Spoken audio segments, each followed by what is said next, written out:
जय श्री राम। नमस्कार दोस्तों, स्वागत है आप सभी का आपके अपने YouTube चैनल चंद्रमंशा भक्ति पर। दोस्तों, आज की इस वीडियो में हम लोग उसके आगे का अध्याय पढ़ेंगे जहाँ तक हम लोगों ने पढ़ लिया है श्री रामचरितमानस। अगर दोस्तों आप वीडियो पर नए हैं तो प्लीज़ जाकर सारी वीडियो को देखते आइए, तब जाकर आपको ये सारी कथाएँ आपको समझ में आएंगी दोस्तों, और आपको अच्छा भी लगेगा।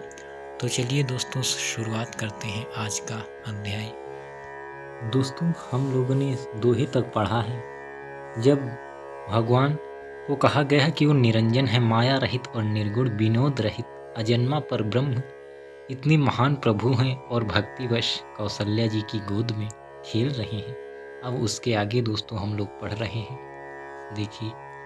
काम कोटि छवि श्याम शरीरा, नीलकंज बारित गंभीरा, अरुण चरण पंकज नख ज्योति, कमल दलनि बैठे जनु मोती। उनके नील कमल और गंभीर जल से भरे हुए मेघ की समान श्याम शरीर में करोड़ों कामदेवों की शोभा है। लाल लाल चरण कमलों के नखों की शुभ्र ज्योति ऐसी मालूम होती है जैसे लाल कमल के पत्तों पर मोती स्थिर हो गए हैं। दोस्तों, कितनी शोभा है प्रभु की। उनके नील कमल और गंभीर जल से भरे हुए मेघ के समान श्याम शरीर कामदेवों की शोभा है दोस्तों, करोड़ों कामदेवों की शोभा है। लाल लाल चरण कमलों के नखों की जो ज्योति है ऐसी मालूम होती है कि कमल के पत्तों पर मोती स्थिर हो। दोस्तों, रेख कुलिस ध्वज अंकुश सोहे, नूपुर धुनि सुनि मुनि मन मोहे, कटिकिंकिनी उदर त्रय रेखा, नाभि गभीर जान जेहि देखा। चरण तलों में वज्र, ध्वजा और अंकुश के चिन्ह शोभित हैं।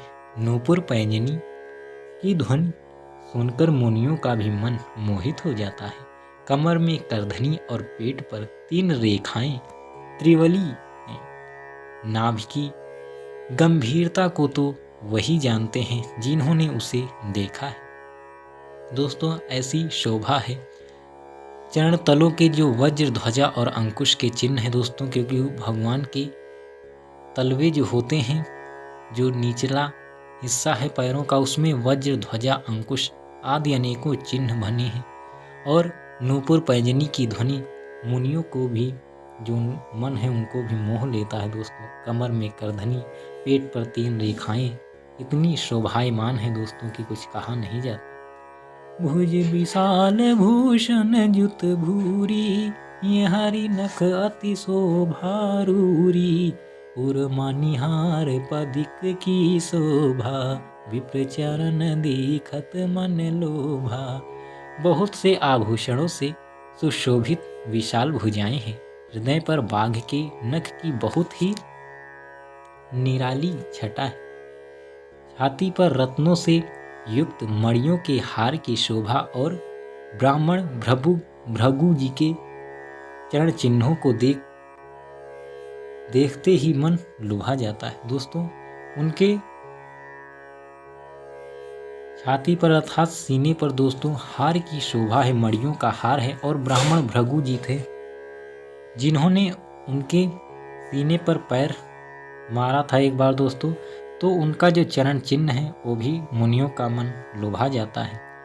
बहुत से आभूषणों से सुशोभित उनकी भुजाएं हैं और हृदय पर बाघ के नख की बहुत ही निराली छटा है दोस्तों। कंबुकंठ यति चिबुक सुहाई, आनन अमित मदन छवि छाई, दुई दुई दसन अधर अरुणारे, नासा तिलक कुबर नए पारे। कंठ शंख के समान उतार चढ़ाव वाला 3 रेखाओं से सुशोभित है और ठोड़ी बहुत ही सुंदर है। मुख पर असंख्य कामदेवों की छटा छा रही है। 2-2 सुंदर दतुलियां हैं, लाल लाल ओंठ हैं। नासिका और तिलक के सौंदर्य का तो वर्णन ही कौन कर सकता है दोस्तों। उनके शरीर की जो बनावट है, जो उसकी सुंदरता है, उसके बारे में तुलसीदास जी ने वर्णन किया है दोस्तों। सुंदर श्रवण सुचारु कपोला, अति प्रिय मधुर तो तरे बोला। चिक्कन कच कुंचित गभुआरे, बहु प्रकार रचि मातु संवारे। सुंदर कान और बहुत ही सुंदर गाल हैं। मधुर तोतले शब्द बहुत ही प्यारे लगते हैं दोस्तों। जब वो अपनी तोतली आवाज़ से कुछ भी बोलते हैं तो बहुत ही सुंदर लगता है सुनने में। कोई भी बालक हो दोस्तों, जब बचपन में वो बोलता है, उसकी जो हकलाती हुई आवाज़ निकलती है तो कितना अच्छा लगता है। जन्म के समय से रखे हुए चिकने और गभुआरे घुंघराले बाल हैं दोस्तों, जिनको माता ने बहुत प्रकार से बनाकर संवार दिया है। उनके घुंघराले बाल हैं और माताओं ने उनको ऐसे संवारा है कि बहुत शोभायमान लग रहे हैं। पीत झगुलिया तनु पहिराई, जानू पानी बिचरनी मोहि भाई। रूप सकहि नहीं कही श्रुति शेषा, सो जाने सपन हूँ जहि देखा। शरीर पर पीली झंगुली पहनाई हुई है। उनका घुटनों और हाथों के बल चलना मुझे बहुत ही प्यारा लगता है। उनके रूप का वर्णन वेद और शेष जी भी नहीं कर सकते। उसे वही जानता है जिसने कभी स्वप्न में भी देखा हो दोस्तों। शरीर पर पीली झंगुली पहनाई हुई है दोस्तों, और उनके घुटनों और हाथों के बल चलना तो शोभा की खान है, बहुत प्यारा लगता है। और उनके रूप का वर्णन तो वेद और शेष भी नहीं कर सकते। ये तो वही करेगा दोस्तों जो जानता है, जिसने कभी स्वप्न में भी देखा हो।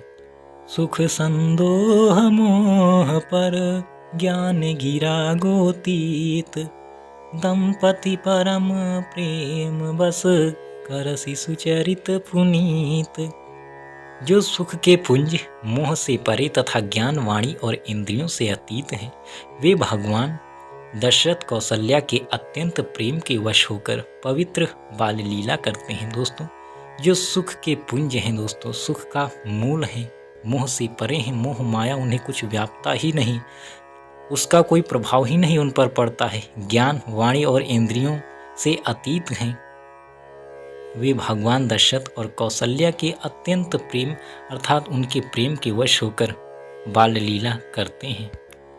एहि विधि राम जगत पितु माता, कौशलपुर बासिन्ह सुख दाता। जिन्ह रघुनाथ चरण रति मानी, तिन्ह की यह गति प्रगट भवानी।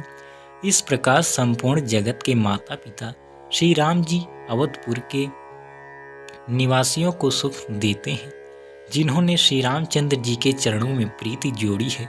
हे भवानी, उनकी यह प्रत्यक्ष गति है कि भगवान उनके प्रेमवश बाल लीला करके उन्हें आनंद दे रहे हैं दोस्तों। जगत के माता पिता श्री राम जी अवधपुर के निवासियों को सुख दे रहे हैं और उनके चरणों में प्रीति जिन्होंने जोड़ी है, भगवान शिव जी कहते हैं कि हे भवानी, उनकी यह प्रत्यक्ष गति जो है, भगवान उनके प्रेमवश बाल लीला करके उन्हें आनंद दे रहे हैं। रघुपति विमुख जतन कर कोरी, कौन सकै भव बंधन छोरी। जीव चराचर बस कै राखे, सो माया प्रभु सो भय भाखे। श्री रघुनाथ जी से विमुख रहकर मनुष्य चाहे करोड़ों उपाय करे, परंतु उसका संसार बंधन कौन छुड़ा सकता है। जिसने सब चराचर जीवों को अपने वश में कर रखा है, वह माया भी प्रभु से भय खाती है।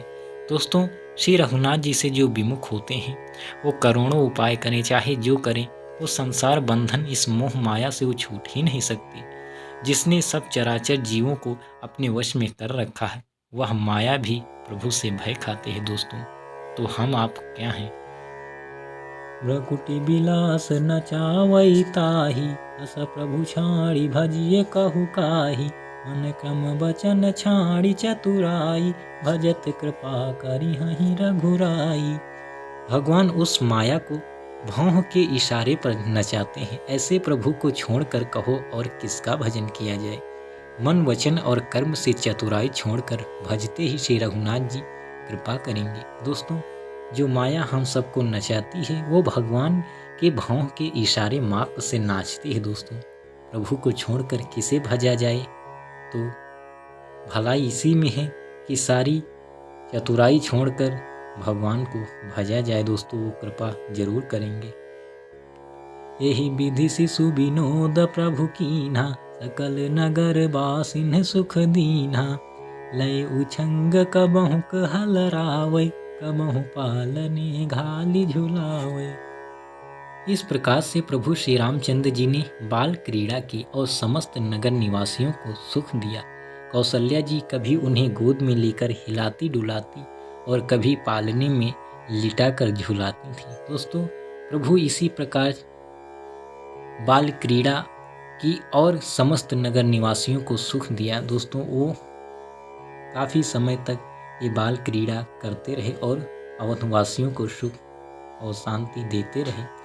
कौशल्या जी उन्हें कभी हिलाती डुलाती हैं गोद में और कभी पालने में लिटा कर झुलाती हैं। प्रेम मगन कौशल्या, निस दिन जात न जान। सुत स्नेह बस माता, बाल चरित कर गान। प्रेम में मग्न कौशल्या जी रात और दिन का बीतना नहीं जानती थी। पुत्र के स्नेहवश माता उनके बाल चरित्रों का गान किया करती। दोस्तों, माता को अपने पुत्र से इतना स्नेह था, इतना प्रेम था कि उनके बाल चरित्रों का वो गान किया करती और रात और दिन कैसे बीत जाते उन्हें इसका कुछ पता ही नहीं चलता। तो दोस्तों, आज के इस अध्याय में बस यहीं तक हम लोग पढ़ेंगे। इसके आगे की श्री रामचरितमानस हम लोग फिर पढ़ेंगे। तब तक के लिए जय श्री राम, नमस्कार।